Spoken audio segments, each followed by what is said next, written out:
I went into the Army when I was 17. I did 8 years total. I went in originally as a Black Hawk helicopter mechanic and then unit trained to be a crew chief, which is where you are a crew member on the aircraft.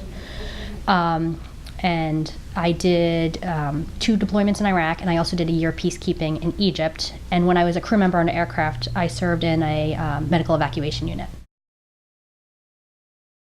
Being over there, we were always on guard, and we had to be able to go from dead asleep to in the air in 6 to 10 minutes, so you're constantly hypervigilant. When you get back, that doesn't really leave you. I definitely found when I was back, I didn't like people coming up behind me, or I didn't like crowds, some not so good dreams. It just kind of definitely changed who I was. Being in the military, and also I was in a very male-dominated field. You don't really admit that stuff's bothering you. I didn't feel comfortable admitting it. It was just something that everyone kind of understood that people dealt with, and you just didn't talk about it. It took me a very long time to come to terms with that maybe I should get help with this. What really triggered it was I had my son, and we had taken him to a fair, and I couldn't enjoy, as a baby, I couldn't enjoy spending time with my family because I felt like I always had to be on guard and watching our backs. And my husband heard about dog tags on the radio, and he came home one day and said, hey, call this number. Because the other organizations, it just didn't seem like a good fit. So we called the number, and we came in for an interview, and everyone was very welcoming. Good? So we're going to walk this way in a circle just to get him moving and warmed up. Most of the other organizations train the dog, and then they give the dog to a service member, and they charge $20,000, $30,000. The difference is we train the veteran to actually train the dog, and we charge them nothing. They have to have been diagnosed by the VA as having post-traumatic stress or traumatic brain injury.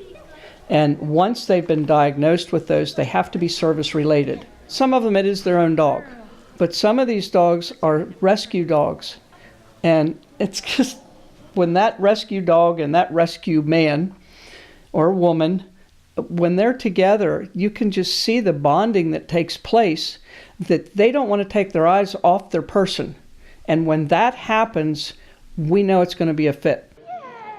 A breeder happened to say, hey, I had a litter of puppies, and you guys can have one for one of your veterans. We bonded with Splash and chose her. Once a week, they come to us for training. There's 4 levels, and we're in level 4 now. So we're at the last level. Right now, we're working on more focus in public and stuff, and also task work. They do different things for different people depending on what they need. She has multiple tasks. She turns on and off the light for me, so if I have a nightmare, she can go turn on the light. She alerts me if my anxiety from the PTSD starts rising. So she has more than 3 tasks. So, and along with alerting me, she can then do deep pressure therapy by putting her weight on me to make me help calm down. And then tasks for physical stuff, she helps brace, and she helps me with stairs. And she's currently learning to retrieve items for me. When I see some of these veterans getting their lives back, we have some that they never leave the house. They will not go out. And I guess if you're used to being fired upon, I don't want to go out. I can't do it.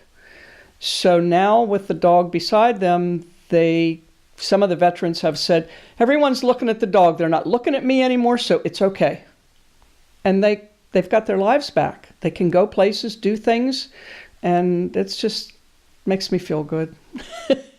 I have noticed, when I'm in public with her, I'm not as on guard. I'm able to focus more on enjoying being out and being with my family.